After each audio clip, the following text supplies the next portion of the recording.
Hey guys, how's it going? Kyle here with Off-Road Pioneer. I know it's been a while, but we have been busy in the shop. We do, as you can see, have a project bike. Some of you haven't seen it before, following our Facebook page.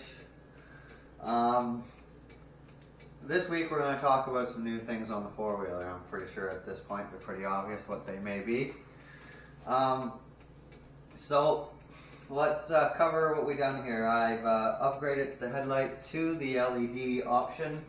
The ones we're using here are named Cactor LED light source. I'll show you there. There's the package. I ended up having this in my second set. I burnt one out before. So they're a pretty nice, good bright light. This one's been in there longer. Maybe it's also a little dirtier. And I'm sorry, the bike is dirty. I did go on a ride last weekend and it's still winter here and we are not got any methods of washing stuff besides a coin wash, and frankly I don't have the time or money.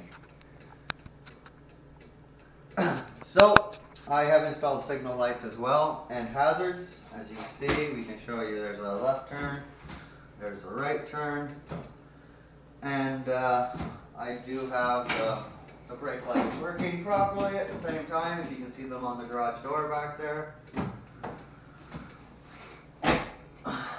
So, do's and don'ts. I did look at the Turn Signal Pro kit for like $120 some and went, that seems pretty cheap and probably really simple to install. Being me and a mechanic by trade, going, well, I can buy all the parts at work to put in turn signals. I said I'll just try to do it myself. You know, hindsight, 50-50, probably wouldn't do that again. Thus the month without videos. I think we're maybe doing 2 months. I bought the wrong LED dot lights. I thought they'd be comparable in price to what Turn Pro Signal Pro were, but no, I bought Grody ones at $24 a piece. And yeah, they cost me a lot of money, but they are nice. They're good and bright. Couldn't ask for a brighter light. The wiring on it is pretty well sealed. I didn't cut them and solder them in, hardwire them or anything. I did leave the connectors on, which I have a great feeling I'm going to have multiple problems with. And that's when they'll get cut and put in. But other than that, I was trying to keep the light sealed. On the rear, I did add a light. I should turn them on. I'll come back here. I wanted just to show you. So I did have to add a light. We'll get to why I added a light on the rear. The tail lights still work. Both brake lights still work, and the side lights are brake lights as well now. And the standard light does flash, but it's a very low resistance LED light, like very low, lower than I expected. And I could not make my lights flash. I bought multiple flashers, tried multiple different resistances. This was the simplest thing to do. It may look a little tacky, but hey, it works. So yeah, I tied it all in down underneath. I ran a new wire back. Let's go look at how we run my four ways and everything. So once again, I'm a truck mechanic by trade. I see lots of truck parts, and I knew of this product out there for a universal turn signal switch and the pigtail to go with it. Makes it look semi-clean there. I am not by any means a detail person. Mounting was pretty simple. I used a couple of screws, screwed it to the plastic, put a hose clamp around it for extra holding, because the hose clamp wouldn't really hold it there how I wanted it to. So it's a Grody turn signal switch with indicator. It was about $24, so yeah, I spent more money on the lights. And yeah, pretty simple. It's got your hazards. And yeah, I followed the wiring diagram that came with it, hooked it all up the way it said, and everything worked. I did install a flasher. It's up here in the front, in the junction box, with multiple power and ground posts. And this is pretty much all of the four-way wiring right there, or signal wiring.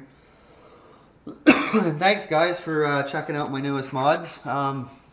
Stay tuned, we got a really busy spring coming up. I'll let you in on a little bit. This bike is in a rush to get put together for our first ride on April 27th. I hope I got these dates right. Which is the Alpha Spring Ride. Last year it was muddy, folks. It was a good time. So Some other things, I have been in talks with some other YouTubers, and we are hoping to get together, and maybe you will see some videos with some other names you know out there, or people you don't know and you should. Then after AMPA, we have the Renfrew County ATV Ghost Ride to Balaclava. You know, it's a lot of road running. Tires are already getting wore down pretty low. I may skip that this year, folks. I didn't actually do it last year either for the same reason. I better come up with a new reason. After that, it's a big trip for me. I'm going to VMUTs in Mattawa for 3 days. So that's going to give us the option to ride all the way to North Bay from Mattawa and do all their trails. I can't wait to do the 666, which they call a Black Expert Trail.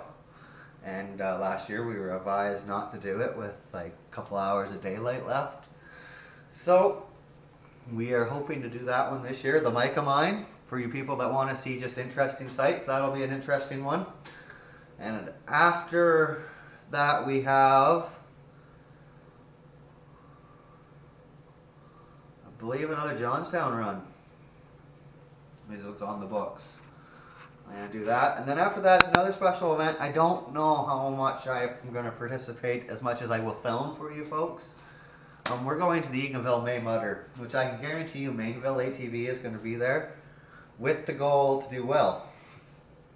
Or in other ATVers language, probably break something. So you'll have to watch his channel for that. I'm sure his wife Cass will be in the event as well, given everything she's got with her super little bike.